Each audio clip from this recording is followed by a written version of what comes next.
Following the absolutely abysmal release of Resident Evil 5 and 6 and the atrocious throwaway Umbrella cores, you would think Capcom would be taking this franchise out to pasture. I mean, let's be honest here.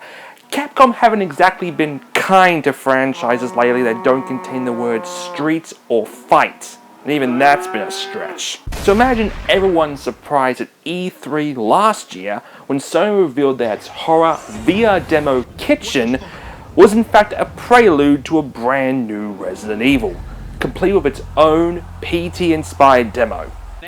With found video footage, mysterious mannequin fingers, and of course a guy stuffing his eyes with raspberry preserves. Can I get some of that on my toast? Despite what Capcom wants you to think, this is essentially a reboot. No Chris, no Jill, Leon, Wesker, Ada, no Umbrella, Los Illuminados, no T-Virus, G-Virus, no Insert Letter Here virus, and despite all that, Capcom still wants you to think this is a sequel.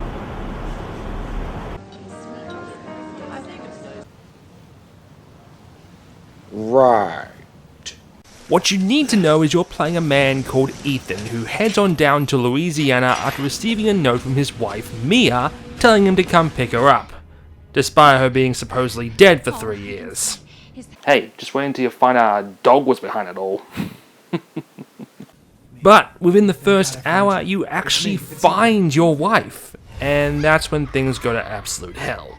Remember when Resident Evil was a trailblazer? It basically created the survival horror genre. RE4 reinvented the third-person shooter, and RE6 created new ways to test my patience. RE7 is basically, fuck it, let's be Outlast. And it pulls it off fairly well. Ethan is just an everyman trapped in a hell known as the Baker household.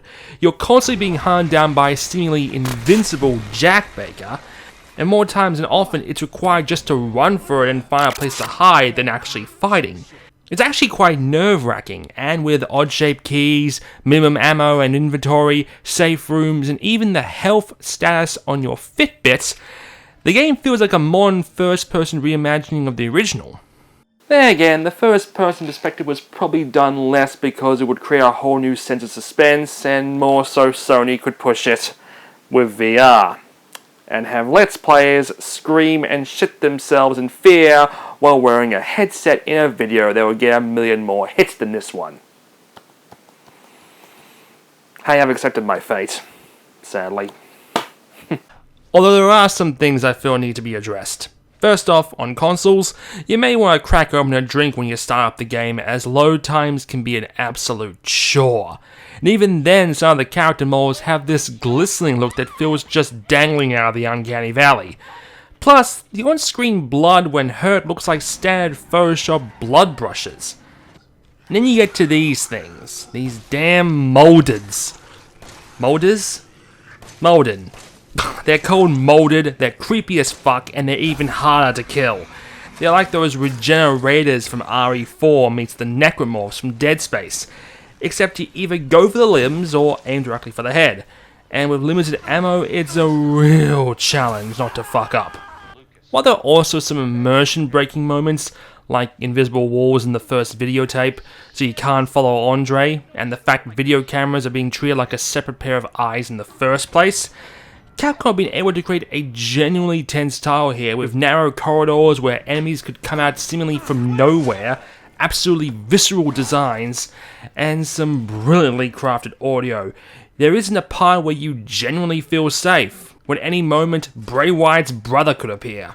It's believe! I'm proud to say that Resident Evil has brought back the sort of tension and suspense it hasn't had in years. While I'm not the biggest aficionado when it comes to horror games, I know a good game when I see it. And at least be glad that one classic survival horror franchise is still with us.